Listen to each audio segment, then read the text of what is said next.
known by its map designation as Area 51. We're now learning Area 51, known as Area 51. Thank you for Near clearing that Area up. 51. Thank you. Known as Area 51. Because Area 51 is very important. They called him Jimmy, and everybody wanted to be his friend. What's good? What's good? Welcome here to Area 51 here with Jimmy, your host here. And Area 51 here, part of Golden Era. Our team is dedicated to expose boxing.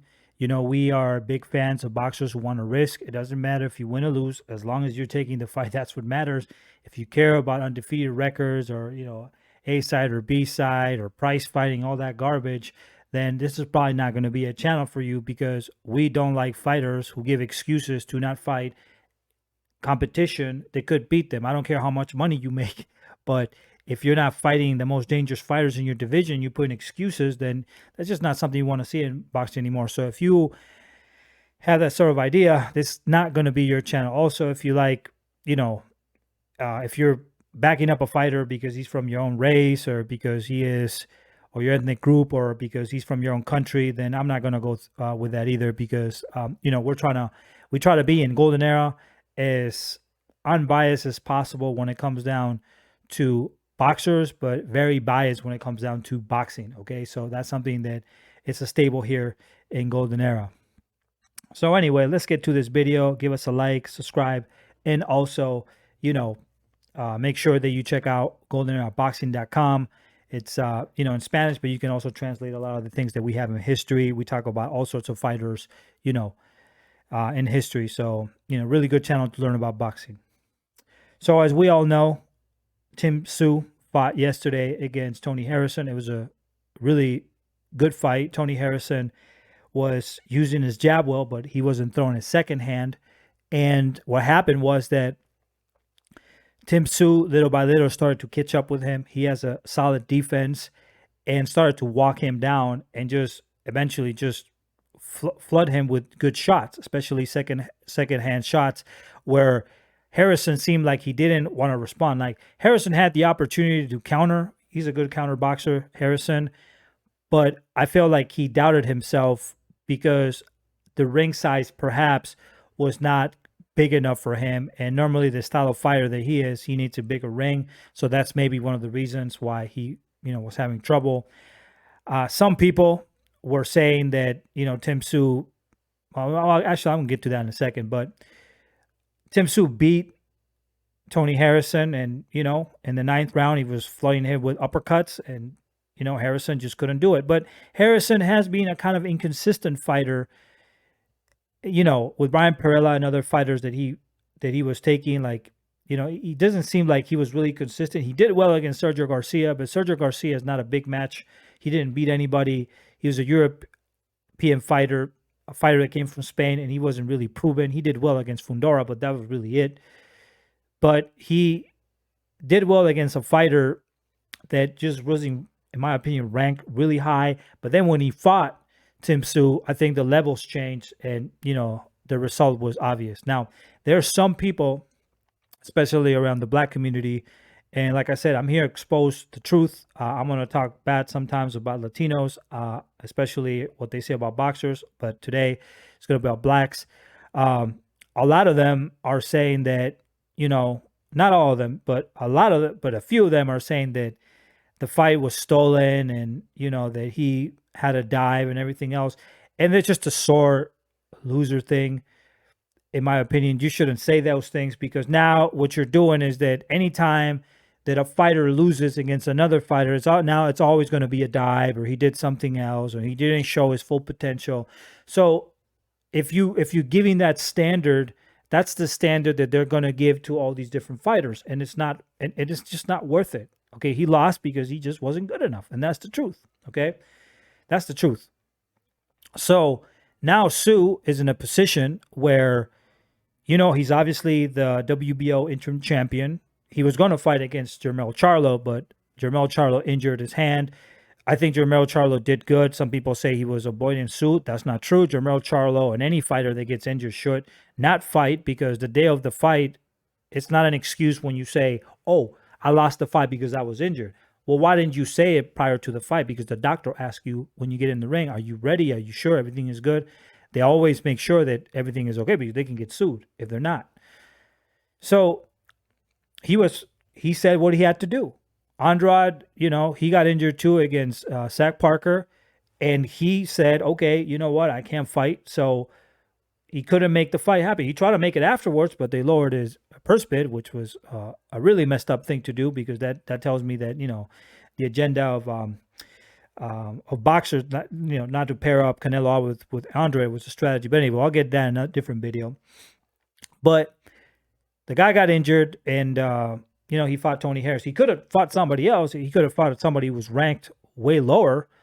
And that would have been an easier fight. But Tony Harrison, that was a risk. But Charlo will present other issues. So now we're going to talk about these two fighters. Okay, so I'm going to be honest with you. I like Tszyu. I think he's a dangerous fighter. And I think he's a fighter that, in my opinion, he has the quality to beat elite fighters. Okay, he's had 2 fights. Terrell Gausha and this fight with Tony Harrison. I can't really rank him too much though with the fight with Harrison because Harrison, to me, he's been a little bit inconsistent, and plus to that, the last fight he had against Sergio Garcia, I mean, that wasn't for me. Like Sergio Garcia is not a really proven fighter, and I hate to say that because I speak Spanish and whatnot, and he's Spanish, but he just wasn't really ranked that high. So it was a little bit deceiving how you're looking at Tony Harrison. And plus Tony Harrison, to be honest, I feel like he's in his way out, okay? But he's a good fighter. Now, with Terrell Gausha, that's a fight where I learned more about Tszyu because Terrell Gausha gave problems to Tszyu.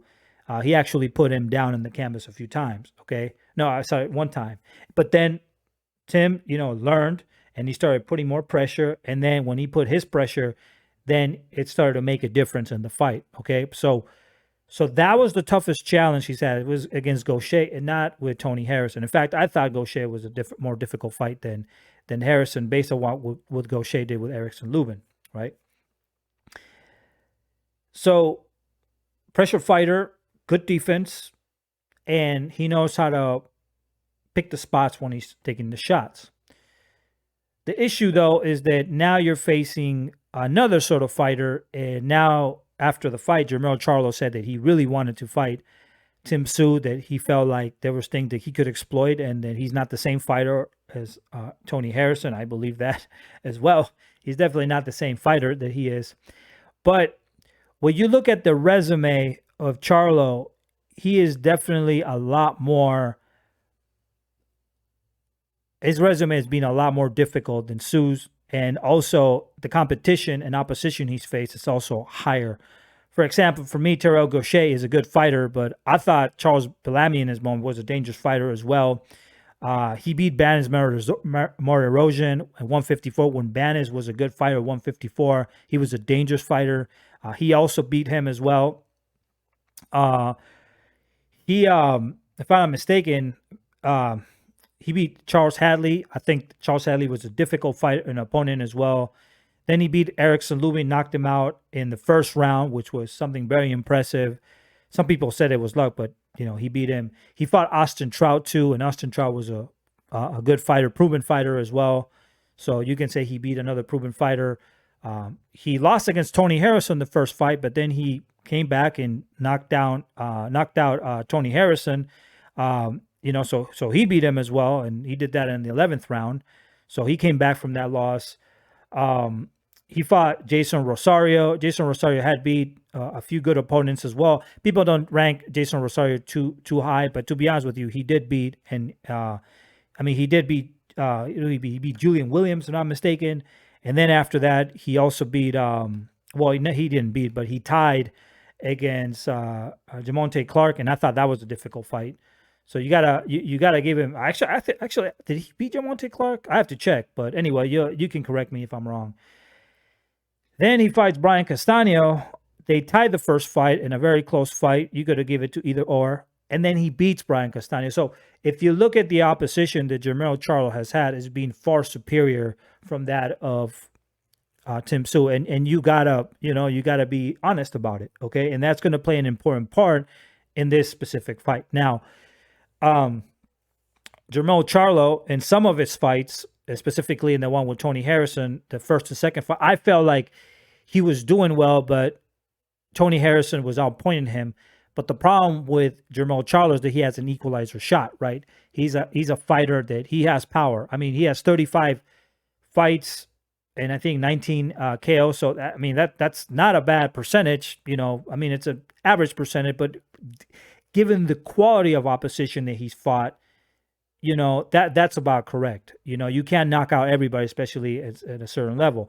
And then Tim Tszyu, he's also had, he also has a decent record for knockouts. So it's 16 KOs and then 22 fights. But if you look at both of them, they're not necessarily, they're heavy-handed, but they're not like a Deontay Wilder or, for example, a fighter like Gervonta Davis. So you got to look into that too. Now, this is an interesting fight because a lot of people are saying that Jermell Charlo is going to destroy Tszyu, right? Well, I believe this. I believe that this would be a very interesting fight for Tszyu because Tszyu right now, after this fight, he's going to feel good about himself because the fact that Tony Harrison beat Jermell Charlo, to him is means a lot. I beat the fighter who beat the guy who is undisputed. But it doesn't really work that way because Charlo destroyed him in the second fight, and Charlo does have power, okay? And it's going to be an interesting match. I felt like Tony Harrison wasn't launching the second hand as much, but I believe Jermell Charlo will launch that second hand, okay? Now, to be honest, this fight to me is like a 55-45 because there's some unknowns about I have some questions about Tszyu that I don't have with Charlo because he has more experience, okay? And just because he lost against Tony Harrison, it does not mean he'll lose against Tszyu, given the experience, okay? Tszyu hasn't fought Brian Castano, He hasn't fought that sort of quality. In fact, I don't know that Tszyu would beat Israel Madrinov. I think Madrinov is a good fighter. He's a dangerous fighter for what I've seen. I don't know that he would beat a Fundora, and I don't know that he would beat also Raham Mutasaliev, but Fundora, that to me seems like the most dangerous fighter that I've seen so far in that division, outside of Jermell Charlo and then Madrinov as well. So this fight would be a very good fight between Charlo and Tszyu, and I personally would have to lean with Charlo in this fight because of his experience, and also because he will be throwing that second hand. Now, one of the reasons why I give Tszyu also a shot is because unlike Castano, where he came with a high guard, Tszyu actually does guard himself, but also he leaves more room for counters. Like Castano was using more the Marlon Starling high guard style to come in, and sometimes you block your vision by doing that. Tszyu does allow vision he does allow himself to look at the opponent as he's countering, and especially at a close distance. So this will be a typical fighter, somebody who's trying to pressure and somebody who's trying to box. But at one point, Charlo will have to connect that second hand, okay? And Charlo right now is the undisputed champion. He is the best fighter in that division. I mean, he's probably one of the best. To me, he should be top 3 in the pound-for-pound system. I mean, way ahead of Yuna, another fighter. I don't know how these guys are there, but I believe he should be there based on the competition he's fought. Also, a lot of dangerous American fighters as well. So I think that will play a difference, and you got to put him as favorite against Tszyu just based on the undisputed championship. Now, I know there's a lot of people, Australians, and they want to see Tszyu win, and they might take offense of what I'm saying, but let's just be honest. He's not the undisputed champion right now. Doesn't mean he can't be. It's just he's not. When Jermaine Taylor fought Bernard Hopkins, many people thought that Bernard Hopkins was, the undisputed champion. He was going to beat. He was the fighter, right? So if you pick Bernard Hopkins, there's nothing wrong with that, even though Jermaine Taylor beat him. But this is going to be a really good fight. And I think that Tszyu does have a lot of chances to beat Charlo, and he has a better chance to beat Charlo, in my opinion, than Castaño. But I think that if Charlo saw this fight, if there's one takeaway, is that Tony Harrison should have tied up Tszyu more as Tszyu was trying to counter him to kind of take away some of his arsenal, and he didn't do that. But I'm pretty sure that Charlo will do that. Okay, so this will be a complete different fight. I would expect more tying up from Tszyu. If he does want to beat Charlo, he's gonna have to tie him up more often, because you cannot let Charlo move around, because he does know how to move bilaterally, and he's not just throwing the first hand, he will throw that second hand, and he's also good with uppercuts as well. So there has to be a few changes that Tszyu has to do in this fight, but if he makes those changes, I believe he has a high chance of beating him. So this would be a close fight. This is going to be a close fight, and it's going to be a fight that Charlo could struggle if he doesn't maintain his composure, okay? If he wants to start going and putting pressure on Tszyu, that's probably not going to be a good idea. So what you got to do is you got to outbox him, okay? You got to throw your first hand, second hand, move around, make sure that he's not in range, get away, throw your second hand, little by little. I think he will be successful if he do that. But if he goes toe-to-toe with Tszyu or allows Tszyu to cut up the ring, that will be a problem. However, I do believe that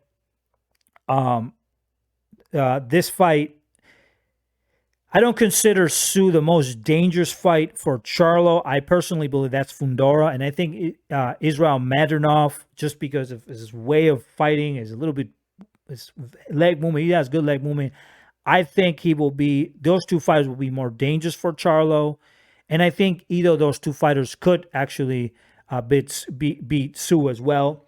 I can talk about a different live, but I think Charlo has a better option of beating Tszyu and beating Brasad Mutasaliev for their style of fighting that he does with these two other fighters, because of their length, and also because of their leg movement in the case of Madrinov, which is very explosive. Okay, styles make fights, but I'm very excited because Tszyu wants undisputed. Charlo wants to fight him. So this is the type of fights that we need in boxing. And I'm really happy for a lot of Australian fighters, because they step up to the plate and they make these fights happen. The Dominicans, the Australians, and the Ukrainians, for the most part, they're making it easier for a lot of us to see these fights, because they're not avoiding. Like there's a few American fighters that are avoiding. There are many Mexican fighters that are avoiding other fighters born in Mexico, of course. They're avoiding American fighters. We see this with some English fighters as well. So I'm happy that other countries are actually trying to make these fights happen, because it's important for the sport. We need this. So I'm happy that Australia is bringing the vibe of energy that the sport of boxing needs. They are a historical country. They have Dave Sands and Ron Richards and other legends, Jeff Fenech and other fighters as well. So I'm excited about this. Johnny Famichan as well.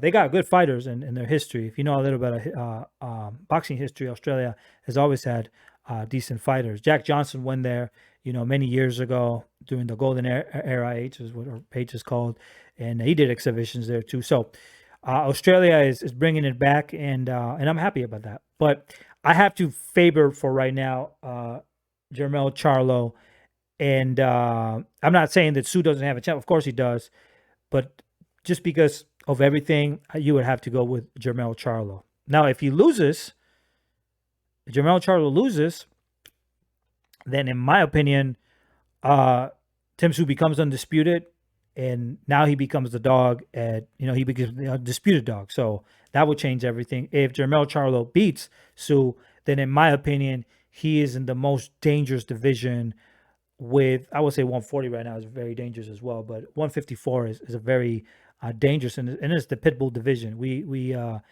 have poodles and we got pits. We got poodles are fighters who don't risk. and are in different divisions. But pits, they always race, they always fight. So 154 is a pit division, and also is in 140 is looking like that. So they're very two competitive divisions, in my opinion. Welter is a poodle division. It's just there's a lot of people avoiding Terrence Crawford and other fighters as well. So I can't really take it too seriously. But that's what it is. So anyway, if you like my commentary, just please subscribe here, give us a like here. Also show us love, and check our webpage, goldenairboxing.com. It's for real boxing fans. Any questions, send us an email there. Editors at goldenairboxing.com. And we're up to the next video. Peace out. And, Hagone, like the natives say. We'll see you in the next video. Peace out.